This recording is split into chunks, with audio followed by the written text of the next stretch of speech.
સુરતમાં પવિત્ર રમઝાન માસ ચાલી રહ્યો હોવા છતાં હત્યાના બનાવમાં વધારો થઈ રહ્યો છે। રમઝાનમાં ઇબાદત માટે મોટી સંખ્યામાં લોકો મસ્જિદ પર ઉમટતા હોય છે, તેમ છતાં મિત્રએ જ તેની બહેન સાથે પ્રેમ સંબંધની શંકા રાખીને મિત્રને મસ્જિદની બાજુમાં જ મોતને ઘાટ ઉતાર્યો હતો, જેથી પોલીસના ઉચ્ચ અધિકારીઓ ઘટનાની ગંભીરતા પારખીને તપાસમાં જોતરાયા હતા। લિંબાયત વિસ્તારમાં આવેલી નુરાની મસ્જિદ પાસે હત્યાનો બનાવ બન્યો હતો। બહેન સાથે પ્રેમ સંબંધ હોવાની શંકાએ મિત્રએ જ મિત્રની હત્યા કરી હતી। ઘાતક હથિયાર વડે જીવલેણ હુમલો કરી મોતને ઘાટ ઉતારી દેવાયો હતો। શહેબાઝ ખાન નામના યુવકની હત્યા કરવામાં આવી હતી। અન્ય એક વ્યક્તિ પર પણ જીવલેણ હુમલો કરી ઈજા પહોંચાડવામાં આવી હતી।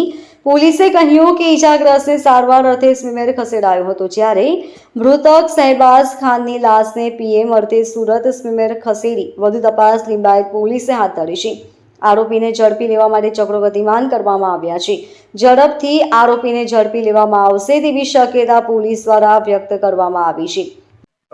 આજે લિંબાયત પોલીસ સ્ટેશન વિસ્તારમાં નુરાની મસ્જિદની પાસે આશરે રાત્રિના 9:15ની આસપાસ એક બનાવ બન્યો હતો, જેમાં એક ભોગ બનનાર વ્યક્તિ જેનું નામ શહેબાઝ ખાન છે, એના મિત્રએ એની આસપાસ રહેતા એક વ્યક્તિ એની ચપ્પુના ઘા મારીને હત્યા નિપજાવી હતી। જે અનુસંધાને પોલીસે ગુનો નોંધી અને આગળની કાર્યવાહી શરૂ કરેલ છે।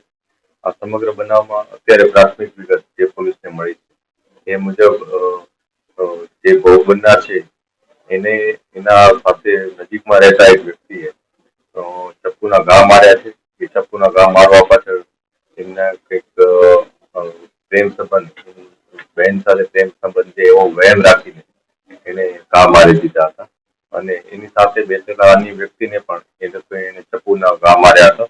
જે અનુસંધાને પોલીસે આ બધી બાબતો આવરી લઈ અને ગુનો નોંધ્યો છે।